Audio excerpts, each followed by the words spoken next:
हमें बहुत ग्रेटफुल होना चाहिए कि हम अपने देश में अपनी फैमिली के साथ रह पा रहे हैं। जो लोग घर से दूर रह के काम कर रहे हैं ना भाई, वो बच्चे, वो भाई सच में बहुत मिस करते हैं अपने घर वर पे, और उनकी लाइफ बिल्कुल इजी नहीं है, मैं ये कहूँगा। वहाँ जाके ये भी रियलाइज़ हुआ। ऐसे आइलैंड में जो इतना दूर है और वहाँ इतने कम हाँ लोग रहते मतलब हैं, भाई फॉर्चुनेटली वो गुड मनी कमा रहे हैं। मतलब मेरे को ये पता चला कि वहाँ पे वो टैक्सी चला के महीने के 3 से 4 लाख रुपए इंडियन रुपीस में कमा रहे हैं, जो कि वो अपने देश में भाई वहाँ पे खर्चा कम है उस देश में, वहाँ पे खर्चा कम है, और वो खर्चा कम ही करते हैं क्योंकि अकेले रहना हो और तो खर्चा कम ही होता है, क्योंकि वो 10-10 लोग एक साथ रहते हैं या जैसे भी रहते हैं, बट वो पैसा अच्छा कमाते हैं। तो वहाँ जाके मुझे समझ आया कि भाई वो टैक्सी चलाने जैसे काम के लिए भी इतने क्रेजी क्यों हैं, कि क्यों बस इंडिया छोड़ना ही है उन्हें।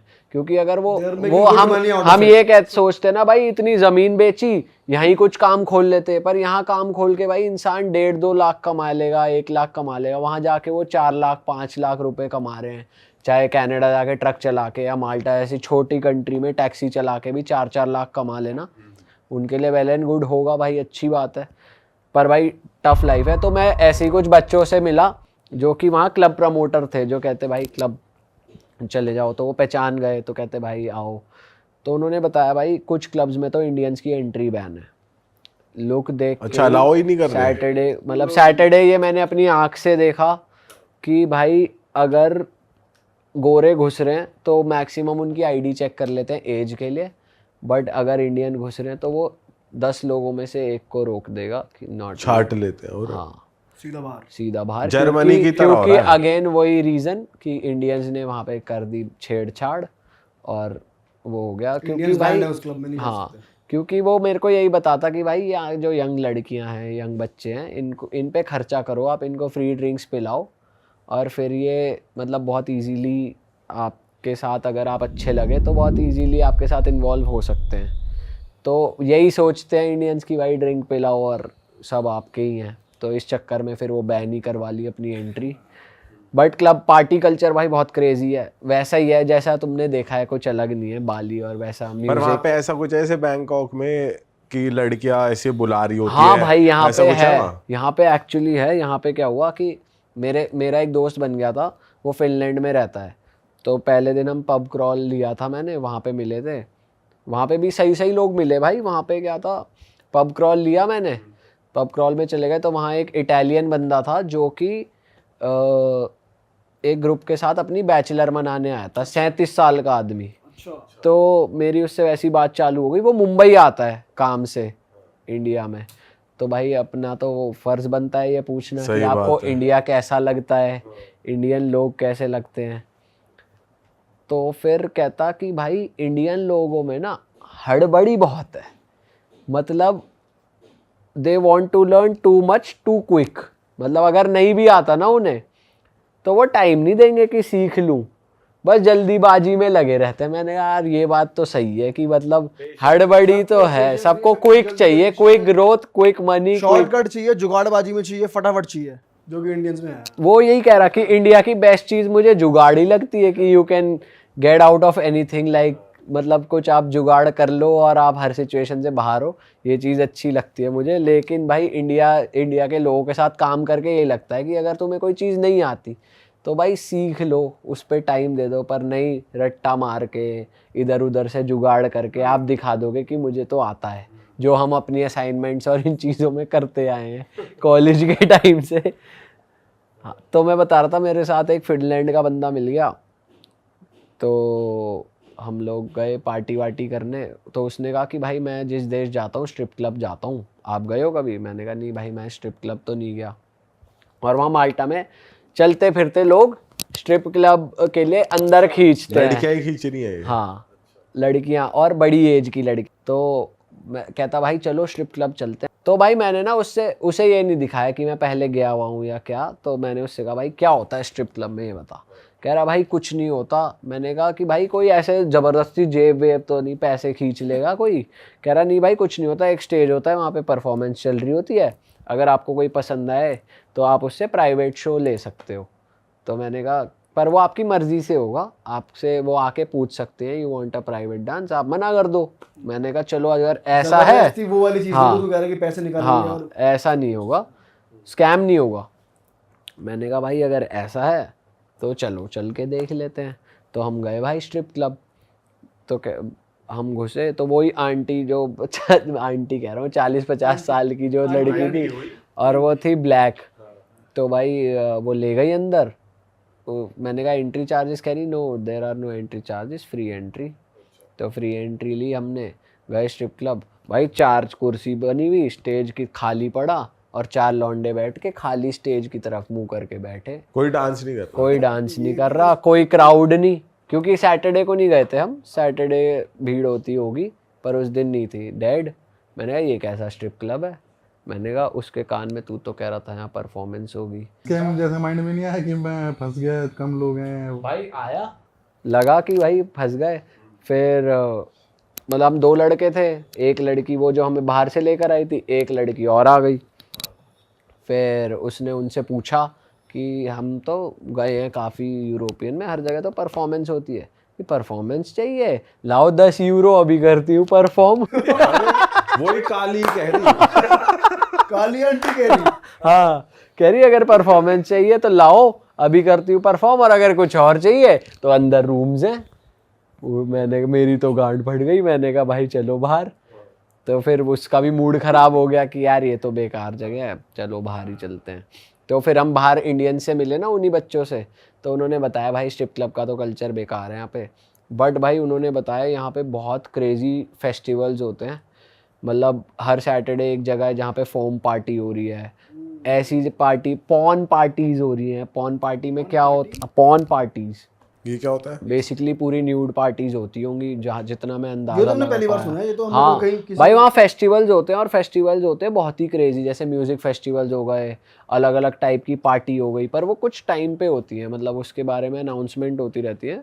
बट उन्होंने पार्टी कल्चर बहुत ज़्यादा तगड़ा बना रखा है। आर्टिस्ट आते हैं। अभी वो बता रहा था कि पंजाबी आर्टिस्ट आ रहे हैं बहुत सारे यहाँ पर, क्योंकि इंडियन स्टूडेंट्स बहुत हैं।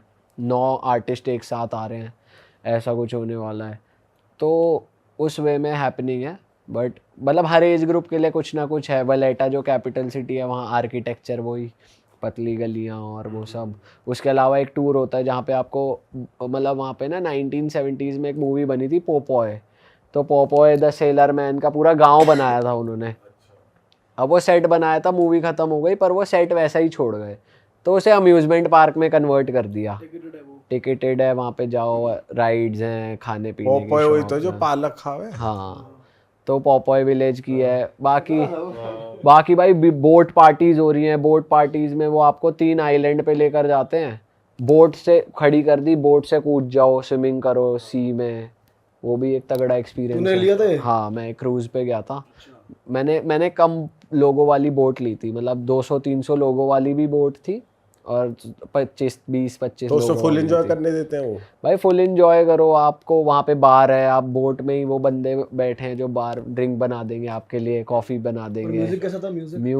म्यूजिक मैं पार्टी वाली बोट नहीं थी मेरी वाली, तो म्यूजिक वो नॉर्मल चला के रखते हैं। पर बोट खड़ी कर दी, आप कूदो पानी में, नहाओ, आइलैंड पे चले जाओ। पर आइलैंड ना रॉकी आइलैंड है, रॉक्स हैं बेसिकली। और ये बंजर बोट ज़मीन। कितना उधर ले जाते हैं ओशन में?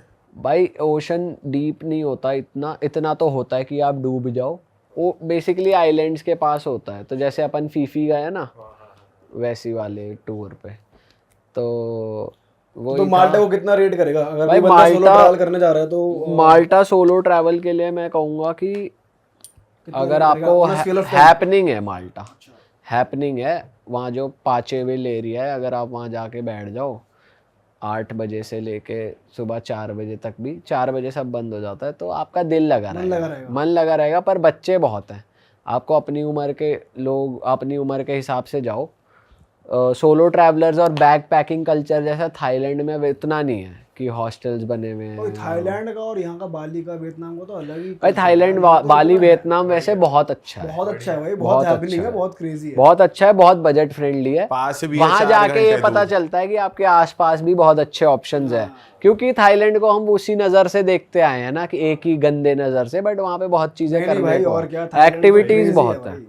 और भाई बाकी मेरे को पेरिस का नज़रिया चेंज हुआ। पेरिस अच्छा लगा मुझे, वहाँ क्रोसॉ मिलते हैं भाई, और पिस्ता की बहुत हाइप है। पिस्ता की पूरे यूरोप में पिस्ताशियो आइसक्रीम वहाँ की सबसे फेमस होती है।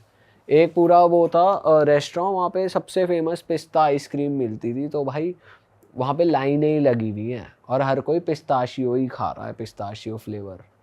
मैंने कहा ये कैसे पिस्ता की क्या हाइप बन गई भाई इतनी पिस्ता के लिए ज्यादा। लाइन लगा रखी है पिस्ता की तकड़ी पूछ है वहाँ। पिस्ता हर कोई पूछ रहा, इंडिया में पिस्ता कोई की नहीं पूछ पूरी वाहवाही है। रहा। इंडिया में बादाम और पूछ रहे ज्यादा। पेरिस में भाई वैसे भी सही जगह है पेरिस। वैसे क्रोसो मिलते हैं, कॉफ़ी अच्छी मिलती है, पिज़्ज़ा तो हर जगह नॉर्मल ही है। इंडियन खाना हर जगह मिल जाएगा आपको। वहाँ पे सरवना भवन भी है, उसके साइड में न्यू कृष्णा भी है। तो वो खाना इंडियन खाना अच्छा मिलता है। और माल्टा में भी इंडियन खाना मुझे अच्छा मिला भाई। वोल्ट एक ऐप है जो अगर कोई जा रहा है, वोल्ट आप डाउनलोड कर लो, वोल्ट से डिलीवरी हो जाती है खाने की। बोल्ट टैक्सी ऐप है, बोल्ट से टैक्सी हो जाएगी। और अगर स्विट्ज़रलैंड जा रहे हो तो SBB डाल लो, उससे ट्रेन की टिकट हो जाएगी। और बाकी गेट योर गाइड डाल लो तो आपको पता चल जाएगा उस सिटी में क्या है। तो बोट टूर्स और ये सब आप यूज़ कर सारी सकते हो। पार्टी वार्टी सब आ जाता है, कहाँ क्या हो रहा है। रेड लाइट एरिया वहाँ पे है नहीं, पर वहाँ भाई वो वाला कल्चर है कि ब्लैक्स जो हैं वो ड्रग्स बेच रहे हैं, मैरोआना बेच रहे हैं। तेरे को भी बोला भाई मतलब आई कांटेक्ट हो गया मुझे। इंडियंस मिलते हैं ना तो सब बता देते हैं कि इससे बच के रहो, इससे बच के रहो, ये स्कैम है, वो स्कैम है। तो उसने बता दिया था भाई ब्लैक्स यहाँ पे बेचते हैं। तो मैं और भाई मैंने पहली बार मतलब एक ब्लैक क्लब देखा, घाना का क्लब था वो। मतलब वहाँ ब्लैक्स की लाइन लगी हुई और इतने ज़्यादा लोग उसमें घुसना चाह रहे थे और उसमें लिखा था पार्टी विद घाना पीपल। तो वो ब्लैक्स का डेडिकेटेड क्लब था। और वहाँ पर एक गे क्लब भी था जिसका मैं सोच रहा था जाकर देखूं, पर फिर मेरी हिम्मत नहीं हुई। मैं जिस अपार्टमेंट में रह रहा था भाई, उसमें मेरे साइड वाले रूम में गे थे लोग, एक कपल था नेदरलैंड्स का, सही लोग थे। उन्हें मैंने बिरयानी मंगाई थी तो बिरयानी टेस्ट कराई। मैंने कहा ये खा के देखो। कैसी लगी? बड़े हरामी लोग हैं साले वो वो कुकिंग कर रहे थे। तो भाई मैंने अपना खाना ऑर्डर करा, वो खाना आया, मैं उनके सामने खाने लगा। मैंने कहा खाओगे? कह looks fancy, it's rice. I said it's medium spicy, देख लेना तुम्हें ज़्यादा मिर्ची ना लगे, खाओ के देखो। मैंने थोड़ा थोड़ा डाला, खाया। साले वो भी कुछ वेजिटेरियन बना रहे थे पर उन्होंने नहीं पूछा कि भाई खाओगे। बताओ, पूछना चाहिए भाई जब बंदा पूछ रहा है एक तो। भाई यही तो डिफरेंस है। और रहने का क्या खर्चा हुआ? भाई रहने का खर्चा वहाँ पे है अच्छा खासा। मतलब मेरे को BNB जो मिला, शेयर्ड वॉशरूम के साथ मिला, वो 5000 पर नाइट का था, बिल्कुल बेसिक। और थोड़े से ऐसे एरिया में जो थोड़ा सा दूर था। बट अगर मैं वहाँ होटल देख रहा था मेन एरियाज़ में तो 10-15 हज़ार पर नाइट से कम में मुझे कुछ नहीं मिल रहा था। हॉस्टल मैंने इसलिए प्रेफर नहीं करा भाई क्योंकि सामान बहुत सारा होता है यार। मेरे को तो ये रियलाइज़ हुआ कि भाई अपने रूम में भी आप परफ्यूम्स रखते हो, आप जूते रखते हो, कपड़े निकाल के रखते हो। हॉस्टल में जाकर प्राइवेट रूम वगैरह भी तो ले सकता था भाई। प्राइवेट थे नहीं, थे तो बहुत महंगे थे, 200 यूरो पर नाइट, 16,000 पर नाइट, मतलब 1680 के हिसाब से 200 यूरो तो 20,000 हुए, $200 में दिखा रहा था उस पर। पर बिना हॉस्टल में रूम लिए भी हॉस्टल में जा सकते हैं ऐसी क्राउड में चिल विल करने। तो क्या अरे वाह, आपने ये वीडियो यहाँ तक देख ली भाई, तुमने हमारी मेहनत सफल कर दिया। तुम ही लोग हो असली रियल हिट। और अगर आपको बहुत मज़ा आ रहा है ऐसी क्लिप्स में, ऐसी वीडियोस में, तो फटाफट जाइए प्लेलिस्ट पे बिंज वॉच कीजिए, सारी वीडियोस देख डालो और मौज काटो। That is it. हम मिलेंगे नए पॉडकास्ट में, नई क्लिप में। Till then bye bye, see you, take care, do subscribe. Best of real talk online. Okay, bye bye.